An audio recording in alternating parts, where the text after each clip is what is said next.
अस्सलाम वालेकुम, कैसे हैं आप सब। तो आज हम स्टार्ट करने लगे हैं एक्सरसाइज 9A का क्वेश्चन नंबर 6। तो क्वेश्चन नंबर 6 की पहले स्टेटमेंट पढ़ लेते हैं। मेरे पास ये बुक 2 है जिसका चैप्टर नंबर 9 बनता है और ये इसका हम क्वेश्चन नंबर 6 आज करने जा रहे हैं। तो आइए इसकी स्टेटमेंट रीड करना स्टार्ट करते हैं। तो क्वेश्चन नंबर 6 में लिखा हुआ है, under a reflection the point 3, 5 is mapped onto 5, 3।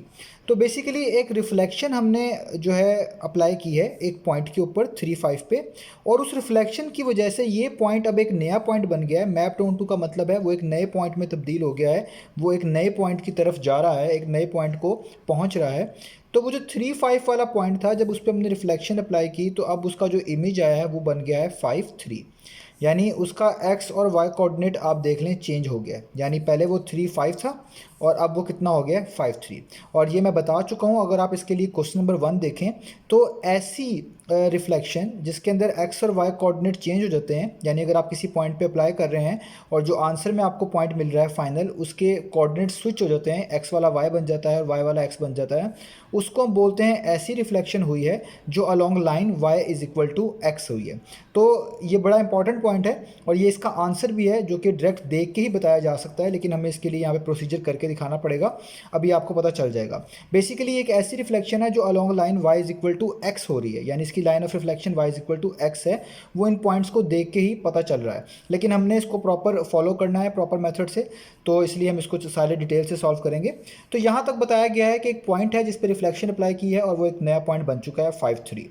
हमने सबसे पहला काम यही निकाल के दिखाना है, find the equation of the line of reflection. आप लोग जानते हैं जब भी हम रिफ्लेक्शन कर रहे होते हैं तो वो किसी लाइन की रिस्पेक्ट कर रहे होते हैं या किसी चीज़ को आप कह लें बेसिस बना के कर रहे होते हैं, तो वो चीज़ जो होती है उसको हम बोलते हैं लाइन ऑफ रिफ्लेक्शन। ठीक है, तो इसी लाइन ऑफ रिफ्लेक्शन की हमने इक्वेशन निकाल कर दिखानी है कि उसकी इक्वेशन क्या बनती है, जो कि मैं अभी बता ही चुका हूँ, देख के ही पता चल रही है कि उसकी equation y is equal to X बनेगी। आप इसके लिए क्वेश्चन नंबर 1 देख सकते हैं जिसके अंदर पार्ट नंबर सी को हमने इसी तरीके से सॉल्व किया है। तो द पॉइंट 5, 3 आगे क्वेश्चन है, is then reflected and then the coordinates of the final image is -5, 3। वो कह रहे हैं कि जो आपके पास ये पॉइंट आया था 5, 3, इसको दोबारा रिफ्लेक्शन कर दी गई है, इस पर दोबारा रिफ्लेक्शन अप्लाई कर दी गई है और अब ये 5, 3 जो है रिफ्लेक्ट होकर एक नया पॉइंट बन गया -5, 3। और यहाँ पे वो वाला जो है पैटर्न फॉलो नहीं हो रहा जो इधर पहले फॉलो हो रहा था कि 3, 5 जो थे एक्स और वाई कोऑर्डिनेट वो स्विच हो गए थे 5, 3 में, लेकिन यहाँ पे ऐसा नहीं हुआ है। यहाँ पे जस्ट आप देखें 5 वाला जो था उसके साथ क्या साइन आ गया, माइनस का साइन। तो ये भी क्वेश्चन नंबर 1 में बताया था कि ऐसी रिफ्लेक्शंस, ऐसी ट्रांसफॉर्मेशन जिसमें एक्स कोऑर्डिनेट का साइन चेंज होता है और वाई वाला कोऑर्डिनेट वैसे ही रहता है। जैसे आप देखें 3 और 3 वाई कोऑर्डिनेट है, दोनों में वैसे ही रहे हैं, सिर्फ एक्स कोऑर्डिनेट की जगह पे क्या आ गया है आपके पास -5। तो ऐसी रिफ्लेक्शन को कहते हैं अलॉन्ग लाइन एक्स। ये एक्स एक्सिस के लिहाज से रिफ्लेक्शन हुई है। अब इसकी क्या इक्वेशन बनेगी वो भी अभी हमें यहाँ पे पता चल जाएगी। तो find the equation of line of the second reflection. वो कह रहे हैं जो हमने दूसरी रिफ्लेक्शन के बारे में आपको बताया है, इसकी भी जो रिफ्लेक्शन लाइन बनेगी उसकी भी इक्वेशन निकाल कर दिखाएं। यानी दोनों क्वेश्चन सेम ही हैं, बस पॉइंट डिफरेंट है। और मैंने आपको बता भी दिया, मैं इनको देखें भी तो हमें पहचान हो जाती है कि इसकी रिफ्लेक्शन लाइन की इक्वेशन क्या बन सकती है। और वो इसके लिए आप क्वेश्चन नंबर 1 देख सकते हैं, उसमें मैंने वो चीज़ों का रूल बताया है। तो आइए फिर इसको स्टार्ट करते हैं और देखते हैं क्वेश्चन नंबर 6 में किस तरह हम लाइन ऑफ रिफ्लेक्शन निकालने जा रहे हैं। आपने इस क्वेश्चन को अपने सामने रखना है और आपके पास बुक होनी चाहिए ताकि जब मैं क्वेश्चन करवा रहा हूँ तो आप इस बुक से जो इसकी डाटा है गिवन उसको कंपेयर करते रहें। तो आइए स्टार्ट करते हैं। तो देखिए मैंने जो क्वेश्चन नंबर 6 का पहला पार्ट है उसमें जो पॉइंट्स दिए हुए थे वो लिख लिए हैं। मैंने खुद से एक पॉइंट का नाम P रख लिया है और जो रिफ्लेक्शन करने के बाद मिला है जैसा कि क्वेश्चन में बताया गया था उसका नाम P प्राइम रख लिया है और वो है 5, 3। तो आप यहाँ पे कोई भी नाम यूज़ कर सकते हैं, कोई भी लेटर यूज़ कर सकते हैं इनको रिप्रेजेंट करने के लिए। तो मैंने इन दोनों पॉइंट्स के लिए P और P प्राइम यूज़ किया है। ये वो ओरिजिनल पॉइंट था और रिफ्लेक्शन करने के बाद जो पॉइंट मिला है वो ये वाला पॉइंट है। ठीक हो गया। अब सबसे पहला क्या करना है, याद रखें जब भी आपको लाइन ऑफ रिफ्लेक्शन निकालनी हो और आपको ओरिजिनल पॉइंट और जो रिफ्लेक्शन करने के बाद है वो वाला पॉइंट गिवन हो, आपने सबसे पहले उनका मिड पॉइंट निकाल लेना है। क्या निकालना है आपने, सबसे पहले उनका मिड पॉइंट। तो आइए सबसे पहले मिड पॉइंट निकाल लेते हैं। तो हमारे पास मिड पॉइंट कुछ ये होगा, मिड पॉइंट।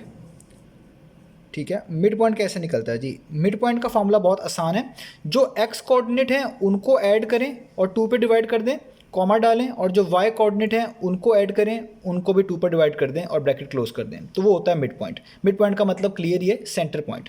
तो इन दोनों लाइंस का जो सेंटर पॉइंट है वो बेसिकली मिड पॉइंट है, यानी इन दोनों लाइन का इन दोनों पॉइंट्स का जो मिड बनता है वो बेसिकली क्या कहला रहा है, मिड पॉइंट। तो आइए इसको सॉर्ट आउट कर लेते हैं जल्दी से। आपने सबसे पहले एक ब्रैकेट डालनी है इस तरह की, एक्स कोऑर्डिनेट को ऐड करना है। एक्स कोऑर्डिनेट क्या है इस पॉइंट का 3 और इस कोऑर्डिनेट का क्या है 5। इन दोनों कोऑर्डिनेट्स के, इन दोनों पॉइंट्स के एक्स कोऑर्डिनेट को ऐड कर दें, यानी 3 और 5 को ऐड कर दें। तो हम यहाँ पे लिखेंगे 3 और फिर लिखेंगे प्लस और यहाँ पे आएगा 5 और नीचे आ जाएगा डिवाइडेड बाय, और उसको हमेशा 2 से ही डिवाइड करना है, तो यहाँ पे इस तरह हो जाएगा। कॉमा डालें और सेम प्रोसेस आपने ये वाई कोऑर्डिनेट्स के लिए भी करना है। इसका वाई कोऑर्डिनेट क्या है 5 और रिफ्लेक्टेड पॉइंट का वाई कोऑर्डिनेट क्या है 3। इनको भी प्लस करें, तो आप यहाँ पे लिखें 5 प्लस 3 और यहाँ पे आ जाएगा, इसको भी 2 पे क्या कर दें आप, डिवाइड कर दें और ब्रैकेट क्लोज कर दें। अब इसको आपको सॉल्व करना पड़ेगा। तो 3 + 5 आपको पता है कितने हो जाएंगे 8, 5 + 3 कितने होते हैं 8, और 8 को जब आप 2 पे डिवाइड करेंगे तो 2 1 टाइम्स, 2 4 टाइम्स 8, तो यानी पहला कोऑर्डिनेट जो होगा नया वो आएगा 4, कॉमा 5 + 3 भी कितने होते हैं 8, और 8 को जब आप 2 पे डिवाइड करेंगे 2 1 टाइम्स, 2 4 टाइम्स, तो यहाँ पे भी क्या आ जाएगा 4, तो यानी दूसरा कोऑर्डिनेट भी क्या आ गया 4, और इस पॉइंट का नाम मैंने रख लेता हूँ कैपिटल M। ठीक है, ये आ गया मिड पॉइंट। अब एक चीज़ आपने याद रखनी है कि रिफ्लेक्शन के अंदर ये जो मिड पॉइंट आता है ना आपको, जो कि आपको बेसिकली उन दो पॉइंट से मिल रहा होना चाहिए जिसमें एक ओरिजिनल पॉइंट होता है और एक रिफ्लेक्टेड पॉइंट। तो जब ये दोनों पॉइंट इस तरह के गिवन हो और इनका मिड पॉइंट आप निकालें, ये हमेशा वो वाला पॉइंट होता है जो उस लाइन पर होता है जिसको हम बोल रहे होते हैं लाइन ऑफ रिफ्लेक्शन। तो याद रखें ये वो वाला पॉइंट है जो बेसिकली किसके ऊपर होगा, ये पॉइंट है बेसिकली लाइन ऑफ रिफ्लेक्शन के ऊपर। ये बड़ी इंपॉर्टेंट बात है, आपने इसको याद रखना है कि मिड पॉइंट जो हमें मिलता है इस तरह सॉल्व करने के बाद, वो हमेशा ऐसा पॉइंट होता है जो उस लाइन के ऊपर होगा जिसको बोल रहे होते हैं हम लाइन ऑफ रिफ्लेक्शन। क्योंकि जो रिफ्लेक्शन वाली हमारे पास ट्रांसफॉर्मेशन है, इसका रूल होता है कि जो ओरिजिनल पॉइंट होता है और जो रिफ्लेक्शन करने के बाद पॉइंट आ रहा होता है, इन दोनों का फासला रिफ्लेक्शन लाइन से हमेशा सेम होता है। तो उस लिहाज से देखा जाए तो ये मिड पॉइंट बिल्कुल कहलाएगा, क्योंकि जब इन दोनों पॉइंट्स का फासला रिफ्लेक्शन लाइन से सेम हुआ तो इसका मतलब लाजमी ये वाला पॉइंट जो है मिड पॉइंट ही होगा और ये उस लाइन के ऊपर ही आएगा, क्योंकि ये उसका मिड बनेगा और इसी पॉइंट का फासला इससे भी और इसी पॉइंट का फासला इससे भी इक्वल आएगा। इसका मतलब ये लाजमी लाइन के ऊपर ही होगा। इसको बोलते हैं लाइन ऑफ रिफ्लेक्शन। अब हमने जब लाइन ऑफ रिफ्लेक्शन के लिए मिड पॉइंट निकाल लिया, हमारा अगला स्टेप होगा स्लोप निकालना। क्या निकालना, स्लोप। तो हम यहाँ पे लिखते हैं, अब हम यहाँ पे निकालने लगे हैं स्लोप। स्लोप का क्या मतलब होता है? स्लोप का वैसे जनरल फार्मूला होता है, हम इसको बोलते हैं, याद भी इस तरह ही रखते हैं, राइज ओवर रन। ठीक है, स्लोप किसको बोलते हैं? स्लोप बोलते हैं स्टीपनेस को, कि कोई चीज़ लाइन होने से कितना दूर है उसको हम बोलते हैं स्लोप। इसके अलावा स्लोप आप स्लाइड्स अगर आप बच्चों की जहन में लेके आएँ तो वो भी स्लोप के जो है फिनोमेना पे डिपेंड कर रही होती है। जितनी उसकी स्लोप बढ़ाएंगे या कम करेंगे उतनी अच्छी जो है वो स्लाइड आप जो है ना करते हुए नीचे आएंगे। तो वो बेसिकली जो स्लाइड वाला फिनोमेना है वो भी स्लोप ही होती है।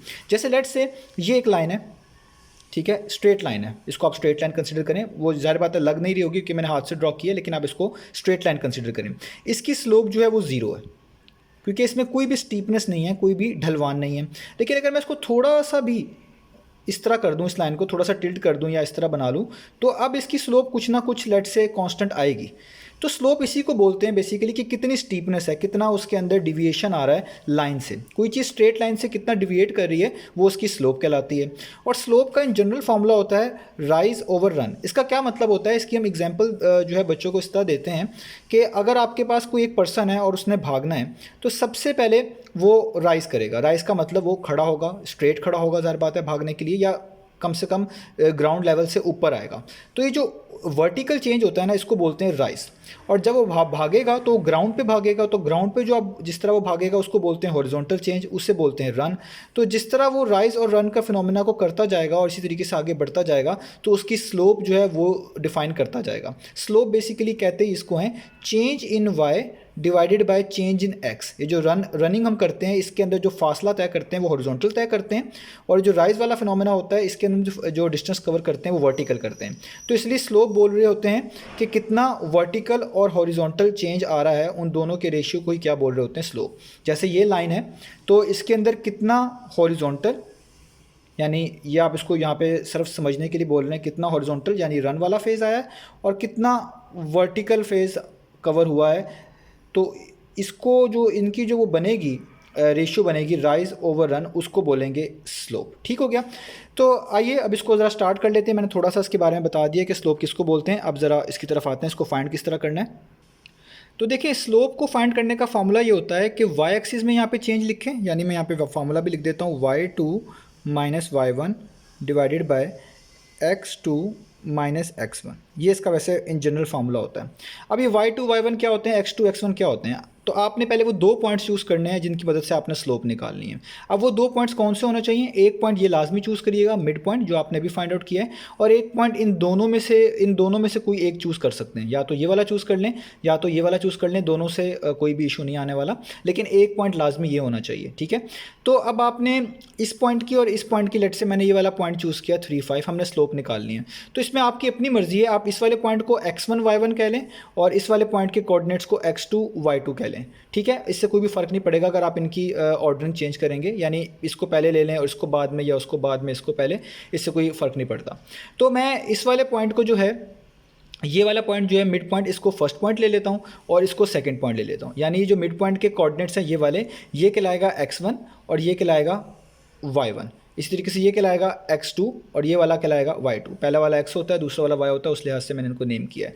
तो आइए करते हैं सॉल्व ज़रा। सबसे पहले करते हैं y2 माइनस y1। तो ये तो है x1 y1, तो ये है x2 y2। इसको आप अपनी मर्ज़ी से कर सकते हैं। तो y2 कितना हुआ 5, तो यहाँ पे लिखूँगा 5 माइनस y1 कितना है 4, तो ये हो जाएगा 5 माइनस 4।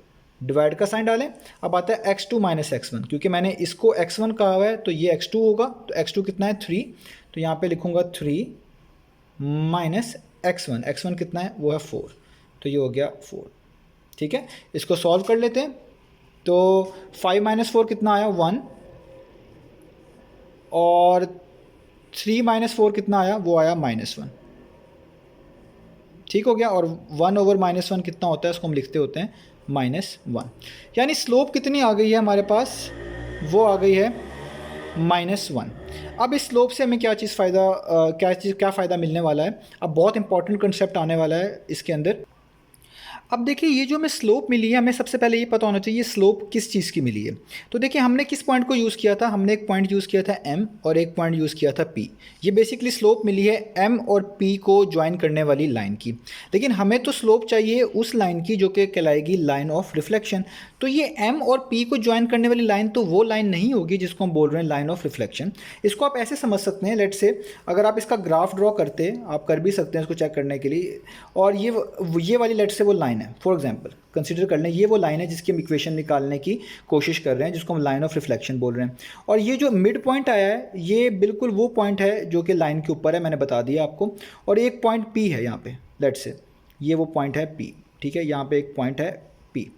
हमने इस M और P को ज्वाइन कर दिया तो ये एक लाइन मिली, और ये बिल्कुल स्ट्रेट लाइन है और ये परपेंडिकुलर होगी इस लाइन के ऊपर। तो ये जो M और P लाइन है, हमने इस वाले मिड पॉइंट को यूज़ किया है और इस वाले पॉइंट को यूज़ किया है। जब आप ग्राफ पे भी बनाएंगे तो ये पॉइंट आपको इस तरह नज़र आएंगे कहीं ग्राफ पे करके। तो हमने M और P लाइन को यूज़ करते हुए स्लोप निकाली है। तो ये जो स्लोप आ रही है -1 बेसिकली वो आ रही है M और P लाइन की, इन दोनों को मिलाने से जो ज्वाइन करने से जो लाइन मिल रही है उसकी स्लोप आ रही है, ये वाली स्लोप। लेकिन हमें तो स्लोप चाहिए होती है इस रिफ्लेक्शन लाइन की, तब हम इक्वेशन ऑफ रिफ्लेक्शन लाइन लिख पाते हैं। तो इस लाइन की जिसकी हम इक्वेशन फाइंड करने चाह रहे हैं, स्लोप क्या होगी, ये बेसिकली क्वेश्चन है। हमने इसकी स्लोप इस वजह से निकाली है क्योंकि ज्योमेट्री के अंदर रूल है कि अगर आपके पास एक लाइन दूसरी लाइन के ऊपर परपेंडिकुलर हो, जो कि रिफ्लेक्शन के केस में हमेशा होता है, जैसे ये लाइन पी एम जो है जिसकी स्लोप निकाल ली है इस लाइन के परपेंडिकुलर है, तो जो लाइन जिसके ऊपर परपेंडिकुलर होता है तो उसकी स्लोप आराम से निकाली जा सकती है।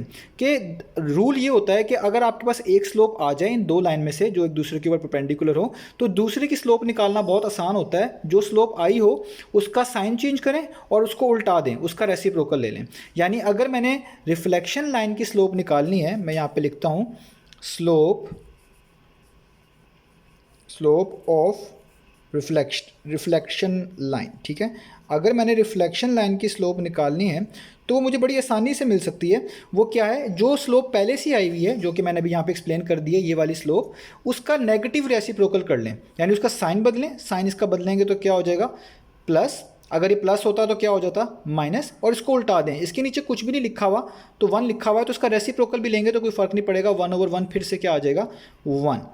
तो ये वाली जो स्लोप आई है बेसिकली ये वो स्लोप कहलाएगी जिसको हम बोलेंगे ये हमारे पास लाइन ऑफ रिफ्लेक्शन की स्लोप है m=1। तो ये सारा क्वेश्चन करते वक्त मैंने चीज़ें डिटेल से इसलिए बता रहा हूँ ताकि आपको इशू ना आए, क्योंकि इससे अगले क्वेश्चन बिल्कुल सेम इस तरह के आ रहे हैं। तो हमें जो स्लोप चाहिए होती है वो इस लाइन की चाहिए होती है। तो इस किसी भी लाइन की स्लोप निकालनी हो तो वो 2 पॉइंट लाजमी उस लाइन के ऊपर होने चाहिए जिनकी मदद से स्लोप निकाल रहे हैं। लेकिन क्योंकि आपने एक पॉइंट तो लाइन के ऊपर लिया है और एक पॉइंट लाइन के बाहर लिया है तो इसलिए हमें इसकी स्लोप ध्यान से देखनी पड़ेगी। तो जब एक लाइन दूसरी लाइन के ऊपर परपेंडिकुलर हुआ करेगी और एक की स्लोप पता होगी तो दूसरी स्लोप ऑटोमेटिकली इक्वल होती है उसके नेगेटिव रेसिप्रोकल की, तो वो आपको पता चल जाएगी। तो इसी वजह से मैंने इस PM की स्लोप निकाली थी ताकि इसकी मदद से मैं इस लाइन की स्लोप निकाल लूँ। अब स्लोप ऑफ रिफ्लेक्शन लाइन आ चुकी है आपके पास, यानी आपको m मिल गया, स्लोप को रिप्रेजेंट करे होते हैं स्मॉल m से। अब आप इक्वेशन ऑफ लाइन आराम से लिख सकते हैं। तो आइए इक्वेशन ऑफ लाइन की तरफ अब बढ़ते हैं। तो देखिए अब जब इक्वेशन ऑफ लाइन आपने निकालनी है तो उसके लिए सबसे पहले स्लोप चाहिए थी, वो उसको बोलते हैं, ये स्मॉल m से रिप्रेजेंट करते हैं, वो यहाँ पे लिखा हुआ है, ठीक है। तो वो आपको मिल चुका है। अब आपको सिर्फ एक और चीज़ चाहिए, c को बोलते हैं y इंटरसेप्ट, और ये पूरी इक्वेशन को बोलते हैं स्लोप इंटरसेप्ट फॉर्म।